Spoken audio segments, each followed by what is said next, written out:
Gostei. Bom, vamos agora conversar com ele, né? O professor Trevisan veio aqui para falar das buchas de Trump, de Maduro e muito mais. Vamos começar pela última do Trump, né? São tantas, né, professor? São muitas. Hoje aqui nos bastidores, o professor chegando, eu falei, professor, quais são as principais buchas de hoje? Vou me envolver, porque são tantas e ele está com foco, claro, nesses assuntos internacionais. Eu acho que o mais forte de hoje, entre as mais lidas da nossa página, é essa informação de que o presidente dos Estados Unidos anunciou que as autoridades interinas da Venezuela vão entregar entre 30 e 50 milhões de barris de petróleo de alta qualidade nas mãos dos Estados Unidos. O Trump escreveu isso na rede social lá, a Truth Social, né? Ele escreveu lá, até a gente pode abrir aqui. Ele disse, abre aspas, este petróleo será vendido a preço de mercado e esse dinheiro será controlado por mim, como presidente dos Estados Unidos da América, para garantir que seja usado para beneficiar, aí ele colocou, o povo da Venezuela e o povo dos Estados Unidos. E ele até abre, né, professor Trevisan, dizendo, eu tenho o prazer de anunciar que as autoridades interinas vão me entregar de 30 a 50 milhões de barris de petróleo, alta qualidade, aos Estados Unidos. Pode isso? Mais ou menos o que disse Sakamoto do Banco Master, né? Poder não pode, mas acontece, né? Acontece mesmo, né? Então, quando nós olhamos para esse quadro, né, nós temos que entender, né, o que é que está em jogo nesses 50 milhões de barris, né? Isso é só um pedaço do preço cobrado por Trump. Vamos dar nome aos bois, né? Para não apoiar Maria Corina, né? A frase não é minha, né? O artigo de ontem do Gideon Rachman no Financial Times esclarece isso em detalhes, né? Sabiam perfeitamente que o Marco Rubio tinha muitas ligações, muita conversa com a Maria Corina. De repente, as conversas com a Maria Corina pararam e o Trump disse com todas as letras, ele sentenciou, né? O Maria Corina não tem o respeito do povo venezuelano, né? Ele não perguntou para o povo venezuelano e muito menos, né, respeitou o resultado da eleição, porque a Maria Corina, né, ganhou a eleição. Tanto assim que o outro escondeu, o Maduro escondeu as atas, como todo mundo viu. Então, de alguma forma, né, é só o começo do preço, Fabíola. 30 a 50 milhões de barris, mas o preço mais alto não é esse. Os 30 a 50 milhões é uma espécie de reserva técnica que o Trump está fazendo para qualquer oscilação no preço do petróleo. É uma garantia dele para as eleições de novembro, não nos esqueçamos disso, né? É manter o preço do petróleo comportado para a gasolina não subir nos Estados Unidos. É essa a ideia, né? Mas o mais caro para a Venezuela é a segunda exigência, que é, principalmente, cortar a venda de petróleo para a China. China, Rússia e Irã. Para a Rússia não precisa vender petróleo, porque eles têm 10 milhões de barris dia. Não tem nenhum problema lá. O problema maior é China e Irã, né? Irã politicamente e China especificamente com dinheiro, né? Na prática, esse é um recado muito forte de que, nesse canto do mundo, quem manda é só os Estados Unidos. Esse é o subrecado. O grupo, a luta interna no poder, vai custar para Delcy Rodrigues se manter no poder, o preço está só começando. Petróleo, esses 50 milhões de barris, que não é tão difícil, já estão nos navios, é possível mandar. Não é muita quantidade, né? Não. Até alguns lugares dizem aqui que é mais ou menos o consumo... Tem um ouvinte aqui participando conosco, o Carlos Araújo, falando que é praticamente um consumo diário de petróleo nos Estados Unidos, essa quantidade. É isso, mais ou menos, professor? O consumo diário de petróleo nos Estados Unidos é 20 milhões de barris. Para a gente ter uma ideia do que a gente está falando, o mundo inteiro consome 100 milhões de barris dia. O mundo inteiro, né? Então, seria metade do que o mundo consome num dia. Isso não tem essa função. Isso só tem a função de conter qualquer solavanco no preço do petróleo. Se fizer qualquer solavanco, eu tenho essa reserva, eu jogo essa reserva no mercado e seguro o preço. Motivo é eleição. Mas o outro motivo é mais duro, né?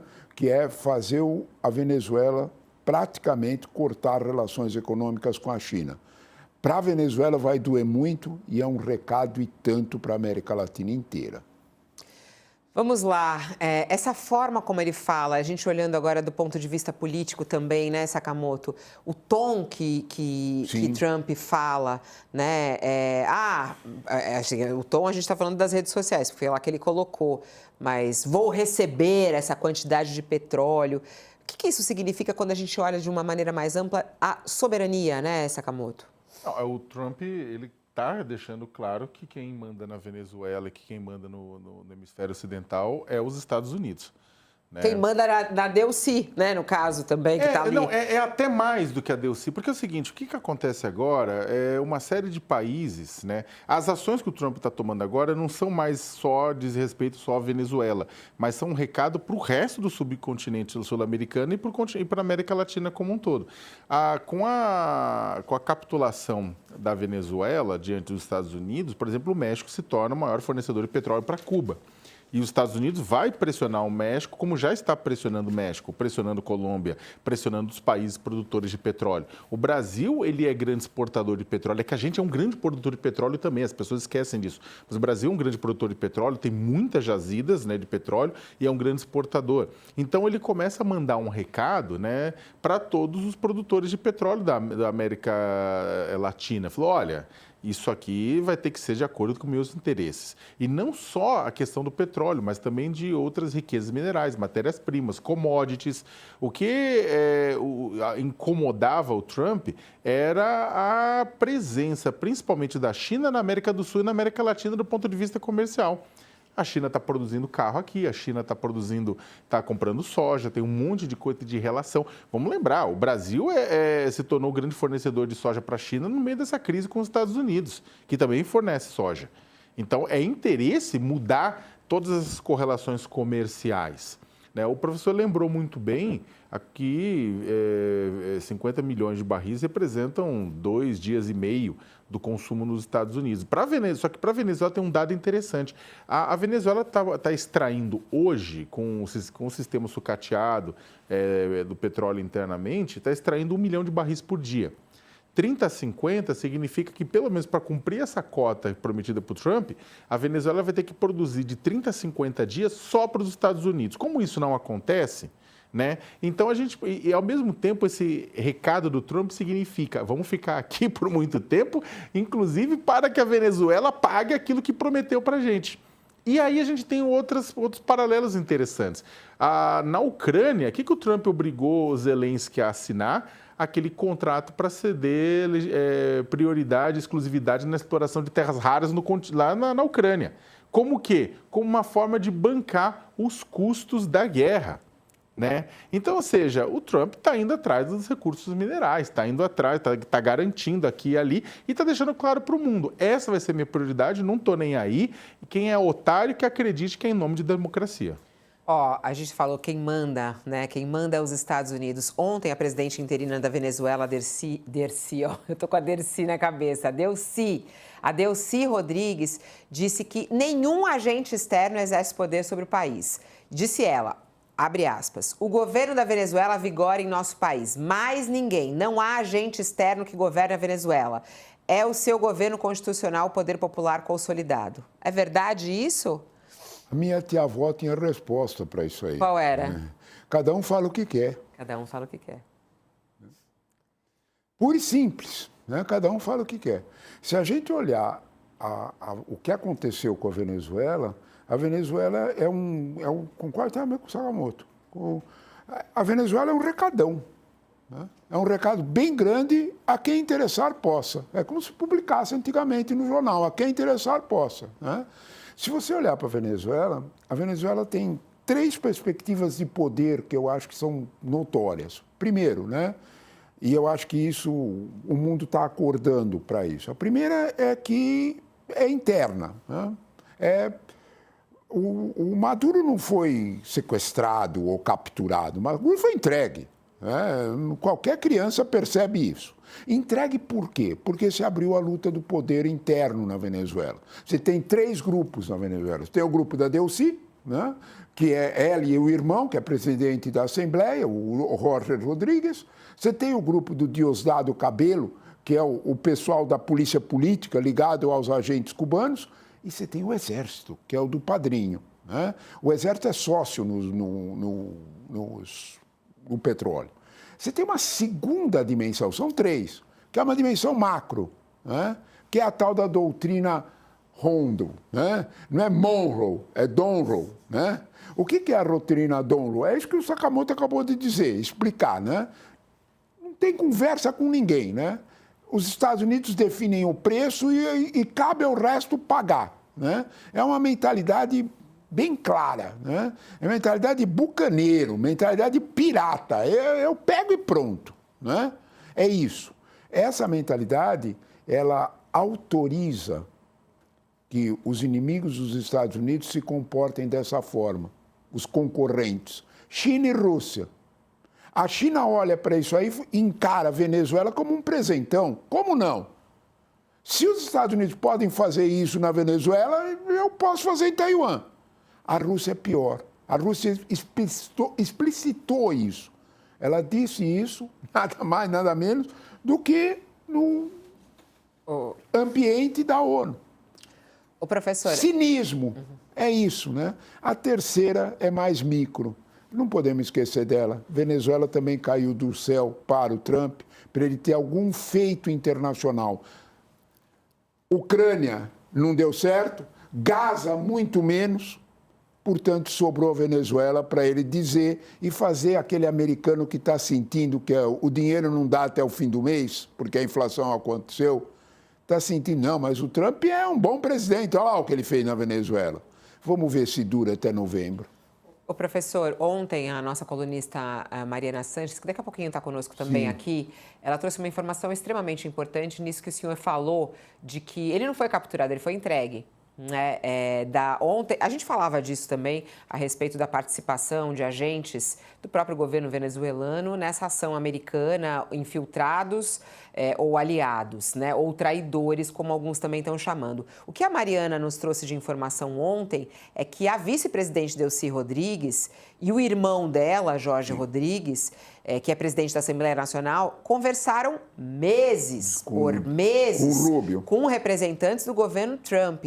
É possível dizer, já com clareza, professor, ou isso está muito claro, só não enxerga quem não quer, Delcy aliada de Trump ou não?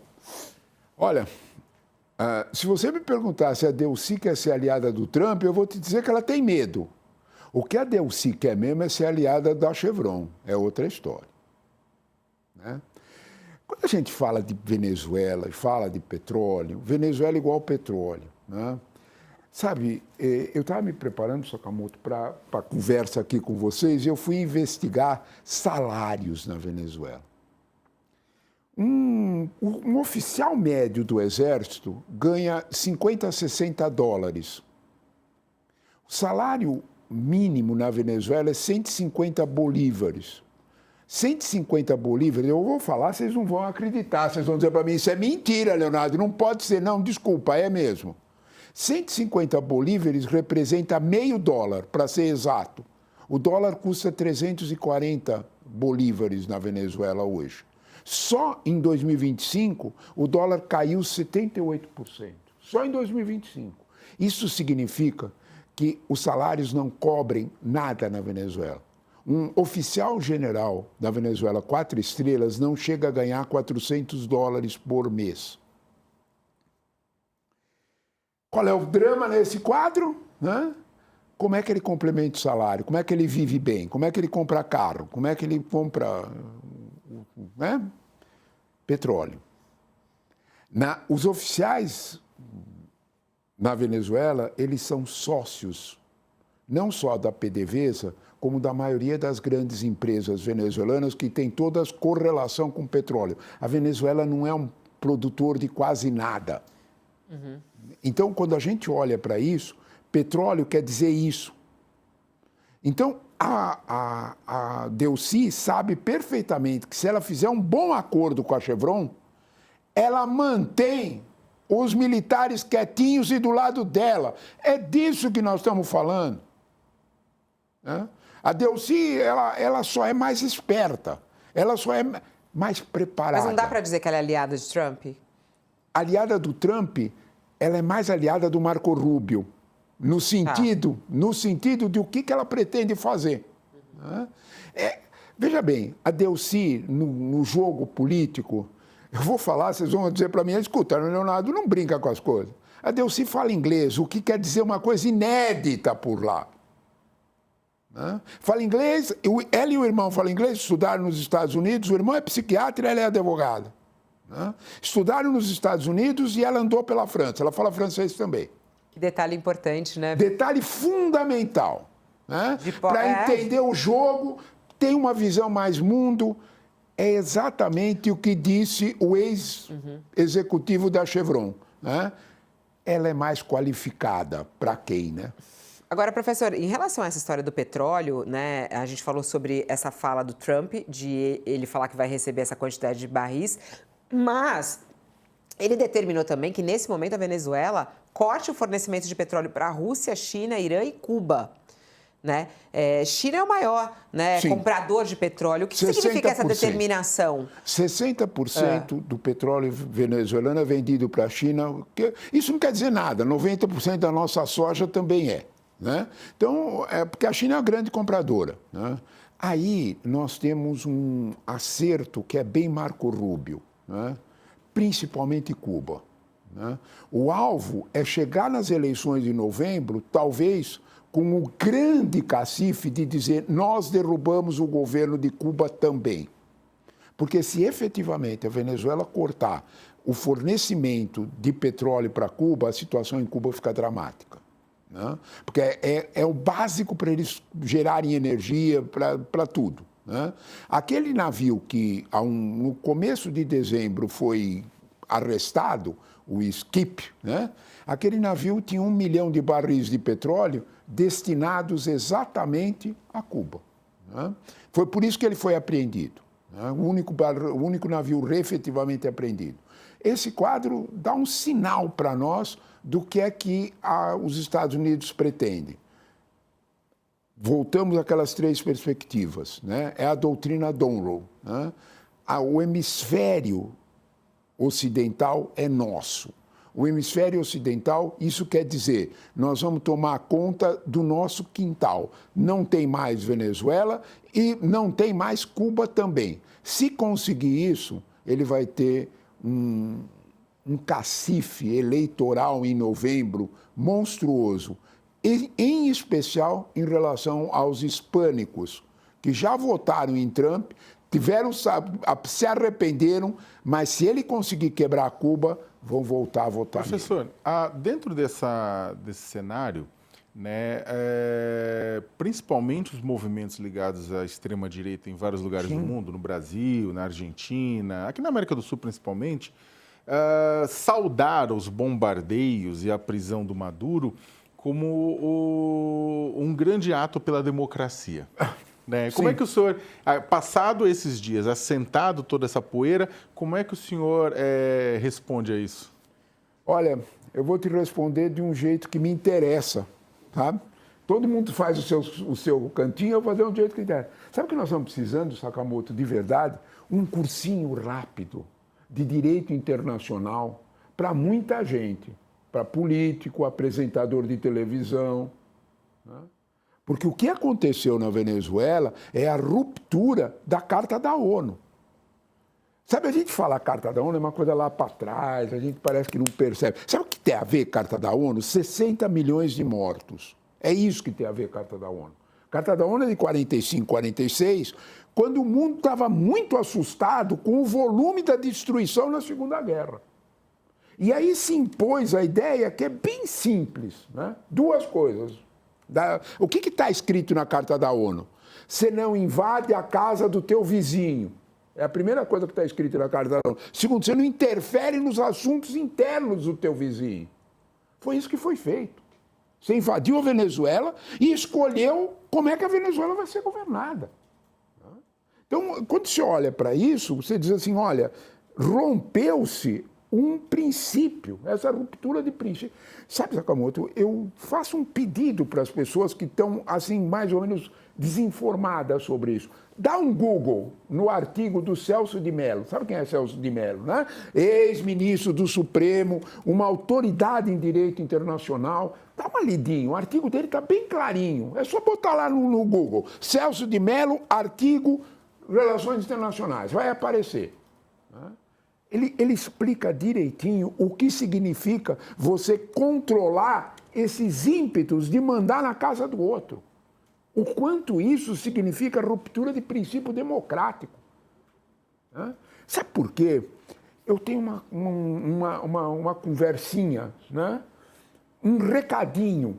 Né? Conselho não dou para ninguém, porque conselho, se fosse bom, ninguém dava, vendia. Né? Mas o recadinho eu dou, né? Para o seu Katz e para o seu Milei. Hoje, o Trump ou o seu sucessor estão interessados em petróleo venezuelano. E o dia que eles ficarem interessados em cobre chileno? É esse o princípio da Carta da ONU. E o dia que eles se interessarem pelo lítio argentino, porque a Argentina tem muito lítio. Lítio é base para um monte de coisa do mundo digital. Como é que você faz? Bateria, principalmente. Como é que você faz com isso? Né? Então, o recado central para isso é exatamente esse. Pense na manhã. Você não tem lei porque você gosta dele. Né? Quando a pessoa me pergunta, por que o Estado é... Pensa no farol. Sabe o farol, o semáforo? Uhum. Se eu for passar no semáforo e o outro passar também, o Estado tem que regular isso aí. Porque senão a gente morre. Que bate o carro e morre. É isto que nós estamos falando. Nós estamos regulando as relações internacionais para impedir guerra. Né? Porque, de fato, do que nós estamos falando é disso. Então, existem limites. E a lei do mais forte, sabe, Sakamoto, Fabíola, o que mais me preocupou em tudo que eu ouvi sobre a Venezuela foi dito pelo senhor Marco Rubio e imediatamente endossado pelo Trump. A frase foi o seguinte, né? Nós vamos construir a paz pela força. Opa! Sabe, na hora, a minha memória fez assim, zoom, né? E eu lembrei quem é que falava isso. Era a Alemanha no final dos anos 30. Ela foi para cima da Áustria porque era para construir a paz, depois foi para cima do Sudete para construir a paz, teve Munique, passaram a mão no cabelinho dele, não deu certo. Quando ele foi para cima da Polônia, não tinha mais tempo. Ele já tinha força suficiente. É disso que nós estamos falando. Ô, professor, queria entrar numa outra notícia que foi divulgada ontem e que chamou bastante a atenção.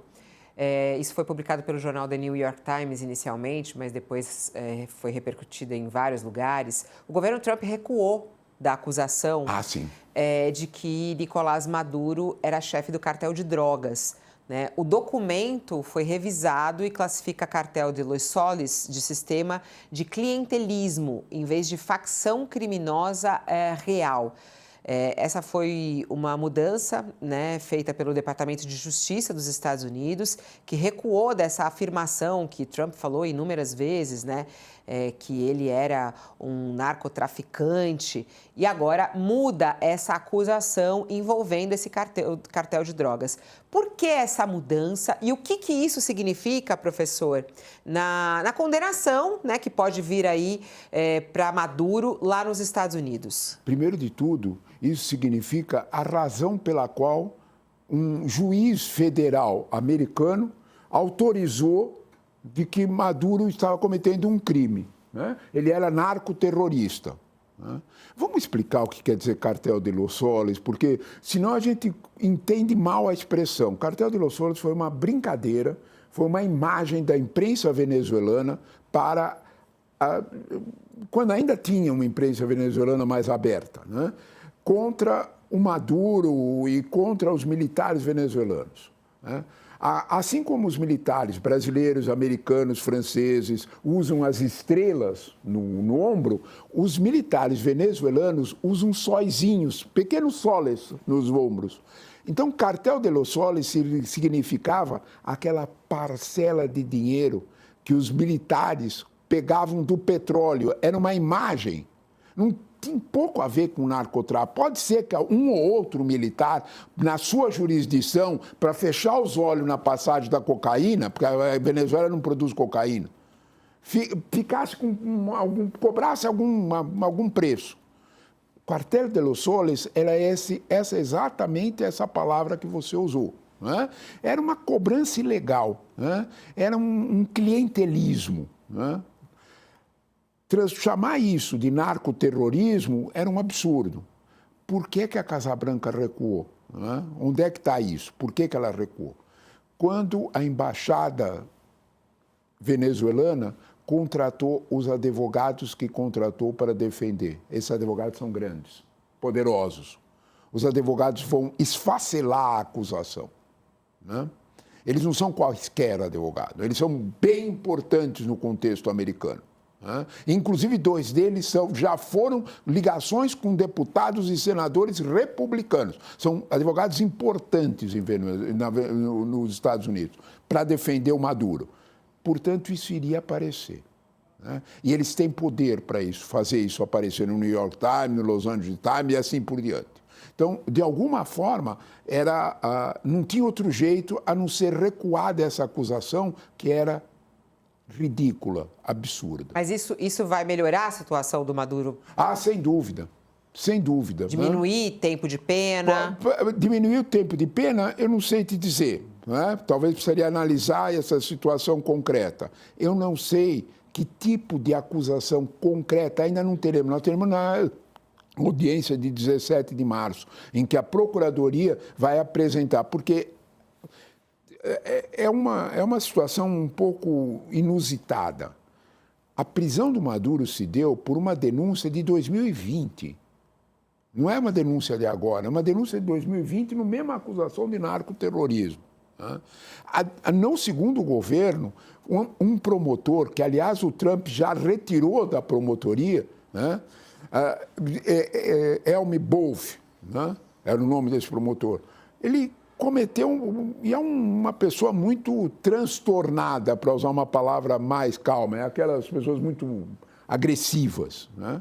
E ele fez acusações pesadíssimas à cúpula do governo venezuelano, que não se sustentavam, como se está vendo. Professor, eu vou voltar num assunto que eu te perguntei há pouco, porque agora é a mais lida da nossa página. As pessoas estão querendo saber um pouco mais de detalhes a respeito dessa determinação de Donald Trump de a Venezuela parar de fornecer o petróleo para a Rússia, China, principalmente, né?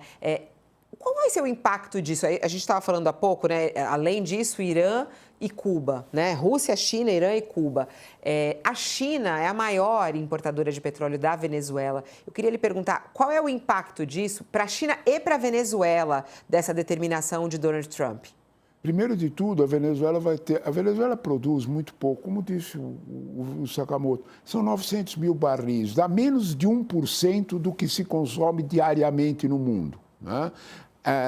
Isso servia para a China marcar presença na Venezuela. Ela pode comprar os 600 mil barris de petróleo dia que ela compra da Venezuela, abre aspas, em qualquer lugar do mundo. A Rússia, por exemplo, da né? Rússia, o que seria um bom negócio para a Rússia. Vai via petroduto direto? Petroduto direto, né? Então, de alguma forma, e há uma super oferta, a OPEP está com superprodução. Né? Então, não é esse o problema não é a China buscar, é o que tipo de dinheiro certo de outra origem o governo venezuelano passa a ter. Petróleo é tudo na Venezuela. Se você imaginar, é mais ou menos como se a Venezuela perdesse metade das suas receitas. Então, de alguma forma, isso vai ter peso. E por que os Estados Unidos estão fazendo isso? Para manter, vamos usar uma expressão bem nossa, para manter a Delcina coleira. Né? A ideia é exatamente essa. Se você não se comportar direitinho, nós te estrangulamos financeiramente. A opção China desaparece. E, é claro, cortar Cuba. Cortar Cuba aí é por razões políticas dentro dos Estados Unidos. Vamos falar de Groenlândia, que a gente não citou ainda, e eu acho que é extremamente importante, porque a Casa Branca informou ontem que o presidente Donald Trump avalia diferentes caminhos para anexar a Groenlândia e que recorrer às Forças Armadas é sempre uma opção. O comunicado à imprensa afirma que o presidente e a sua equipe estão debatendo várias opções para alcançar esse objetivo e, evidentemente, o recurso do Exército é sempre uma opção à disposição do comandante, foi o que eles disseram. A Groenlândia, uma região semi-autônoma da Dinamarca, é considerada uma prioridade de segurança nacional. A declaração da Casa Branca foi feita horas depois de 6 países europeus divulgarem um comunicado em apoio à Dinamarca, que faz parte da OTAN, né? Reino Unido, França, Alemanha, Itália, Polônia e Espanha assinaram uma nota conjunta. Os governos da Groenlândia e da Dinamarca solicitaram uma reunião com o secretário de Estado americano, Marco Rubio, para justamente discutir essas últimas declarações dos Estados Unidos. Por que os Estados Unidos, por que Trump quer tanto a Groenlândia? É possível a Groenlândia e a Dinamarca aí se defenderem disso? Bom, por que os Estados Unidos querem é razão estratégica, né? Se a gente lembrar de uns tempinho atrás, aí, quando a pressão ficou muito forte sobre a Ucrânia, o Putin fez um recadinho. Ele pegou um jato dele com armamento nuclear e deu um passeio pelo Ártico de 12 horas. Ou seja, eu posso ir e posso fazer o estrago daquele. Groenlândia é fundamental por isso, né? É a proteção concreta de toda a área norte dos Estados Unidos. Então, essa é a razão essencial, né? A Groenlândia já tem uma base militar americana, né? É uma situação meio esdrúxula você dizer que é só por razão militar.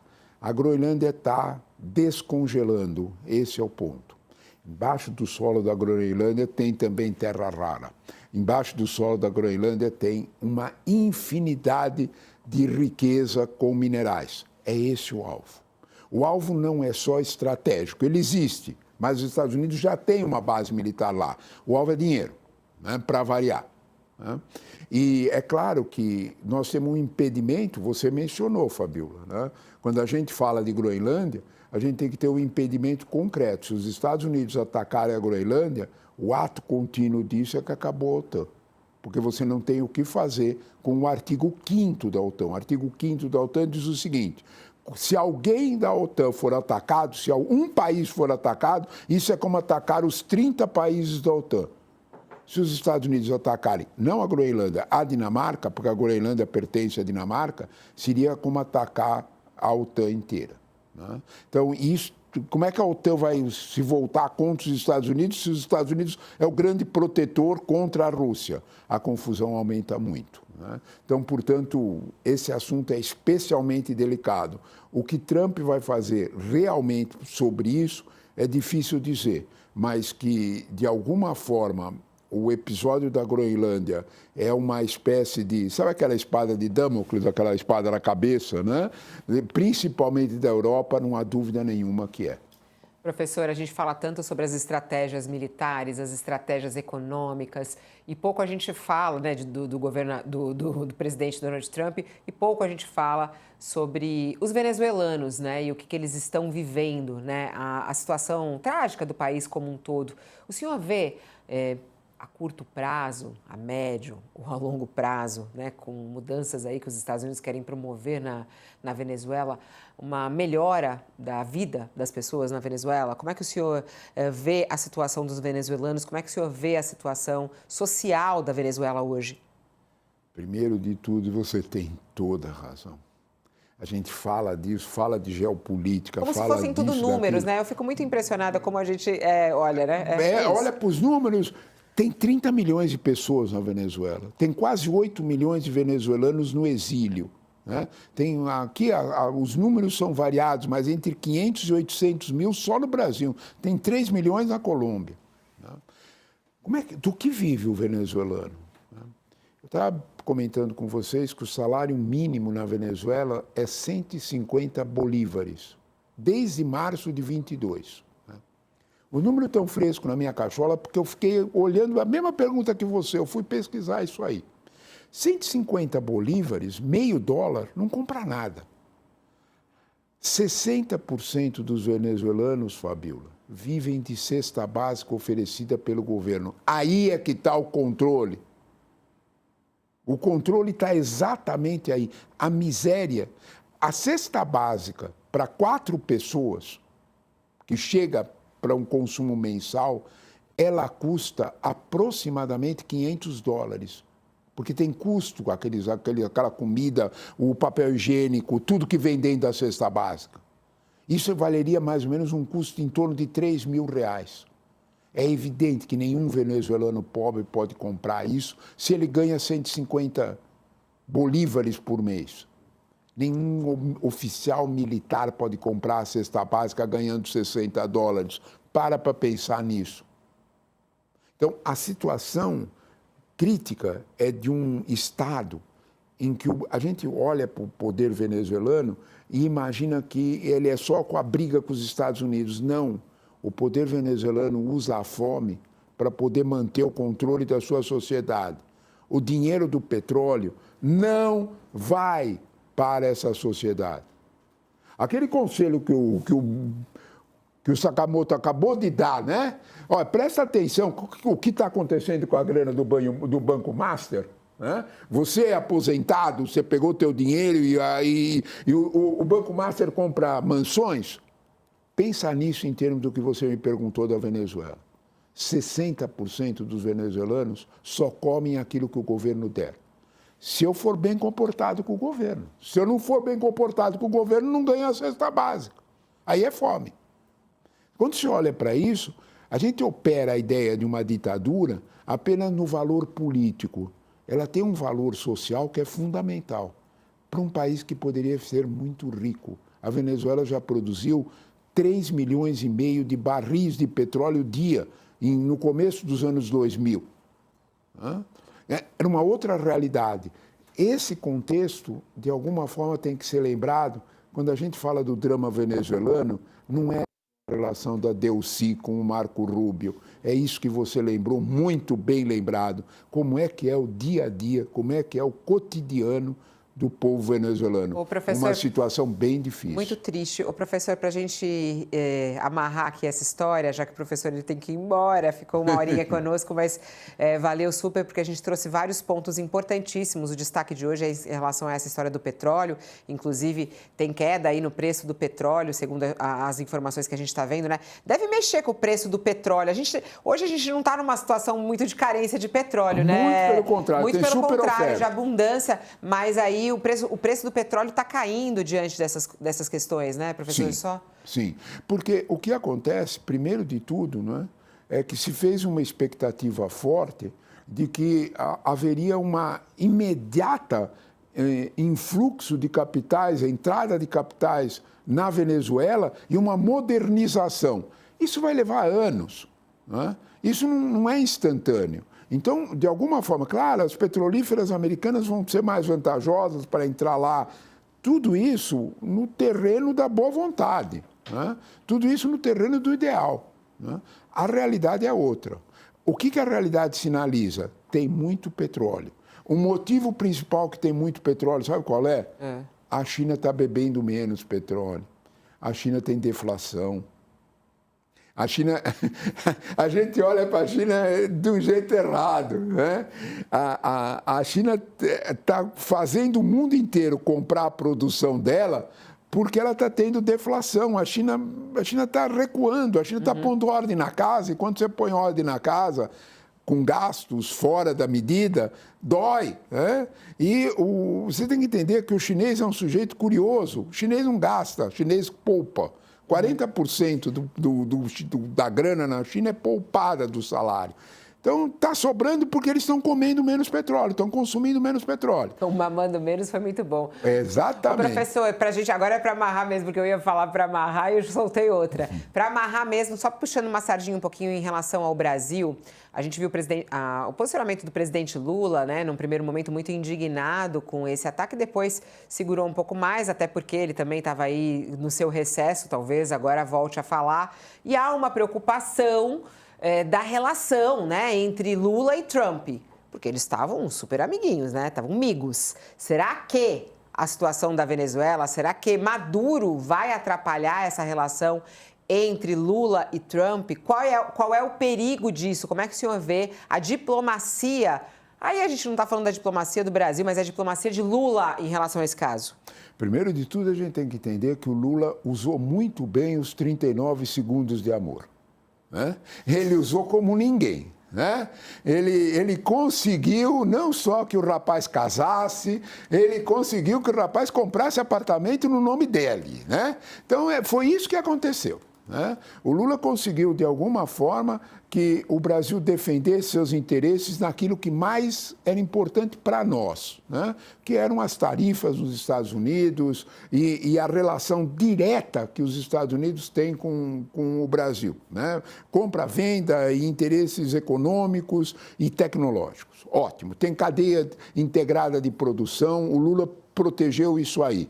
Ótimo, tudo certo. Se nós olharmos em relação à Venezuela, nós vamos observar a prudência, o profissionalismo da diplomacia brasileira. Eu convido qualquer um a observar o comunicado do presidente Lula, as frases usadas pelo embaixador Sérgio Danesi na ONU, e nós vamos ver que elas são praticamente idênticas ao profissionalismo da diplomacia da União Europeia. A Ursula von der Leyen e a Kaja Kallas, que é a ministra e a Ursula, a presidente da Comissão Europeia, falaram praticamente as mesmas palavras que a diplomacia brasileira falou. Dito de outro jeito, né? A diplomacia brasileira usou os limites necessários para lidar com o Trump. Trevisan, você acha que pode ter rolado no meio disso uma... Porque em diplomacia é bem comum, não através de cúpula, não que o Vieira ou o Amorim ligaram para o Rubio, mas você acha que pode ter, antes do Brasil ter soltado essas notas, pode ter havido um diálogo entre partes do tipo, olha, a gente vai ter que falar alguma coisa, porque é o nosso quintal, não dá para não falar, mas a gente queria deixar claro de que a gente não está querendo romper nenhuma relação com vocês. Então, os termos são esses, não vamos citar o Trump, porque não citaram o Trump, né? Exatamente. Você acha que pode ter havido, mas você acha que pode ter rolado esse diálogo entre as duas chancelarias? Sakamoto, você fez uma lembrança fundamental quando a gente quer entender a relação Brasil e Estados Unidos. Estava tudo parado, tudo fechado. Nós temos 3 relações básicas. Geraldo Alckmin e o Ministério da Indústria e Comércio, indústria e agronegócio brasileiro inteirinho atrás dele, sem facções. Nós temos o Itamaraty agindo de uma forma ultra rápida. Marco Rubio recebeu, como é que estava? Estava tudo parado no comecinho de setembro. Marco Rubio faz uma viagem aos Estados Unidos, O Mauro Vieira faz uma viagem aos Estados Unidos para uma desculpa de Nova York na Assembleia da ONU e dá um pulinho em Washington. O que é que Mauro Vieira disse que encantou Marco Rubio? Nós somos amigos de vocês. Nós não queremos sair do hemisfério ocidental. Sabe? Várias vários passarinhos têm cantado isso, né? E é real, viu? Que o Mauro Vieira disse a eles, olha, os chineses estão entrando muito aqui. Tem Xangai, né? Tem o Porto no Peru, eles estão fazendo as bioceânicas, mas eles passaram da conta. Né? A gente não pode provar isso. Mas o Mauro Vieira foi lá e disse, olha, eles estão querendo vender equipamento militar para nós. O Marco Rubio parou para pensar. O Brasil tem responsabilidades grandes dentro da segurança do Atlântico Sul. Os chineses têm alvo aqui.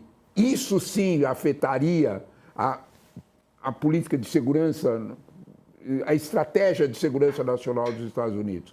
Tanto isso é verdade que o Brasil, há mais de 5 anos, tenta comprar os helicópteros Black Hawk.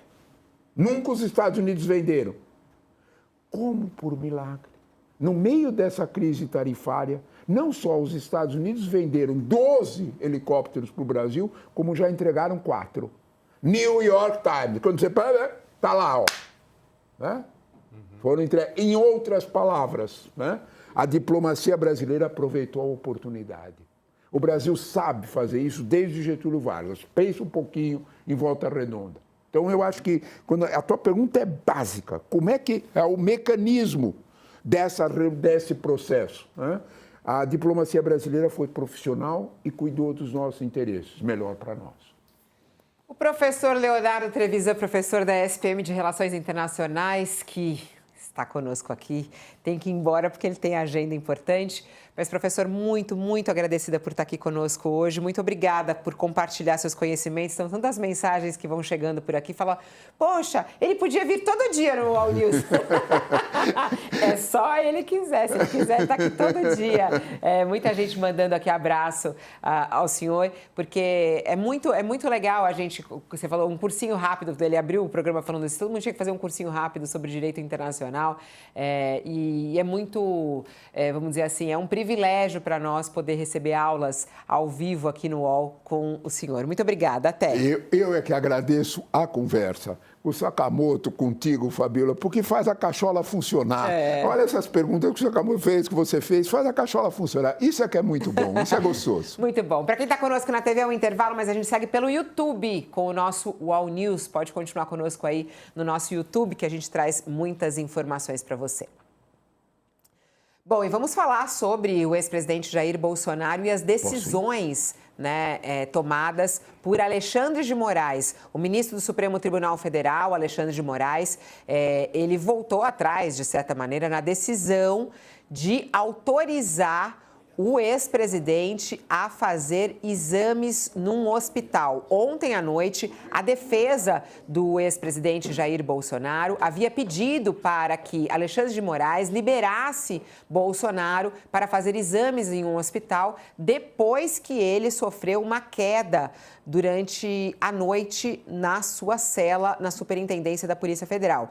E naquele momento, Alexandre de Moraes negou. E hoje, a decisão de hoje, eu não sei se a gente pode mostrar já neste momento a decisão do Alexandre de Moraes, que foi liberada agora há pouco para a imprensa. Na decisão, Alexandre de Moraes diz que ele está aí, trata-se de execução penal, em razão da ação penal, e aí fala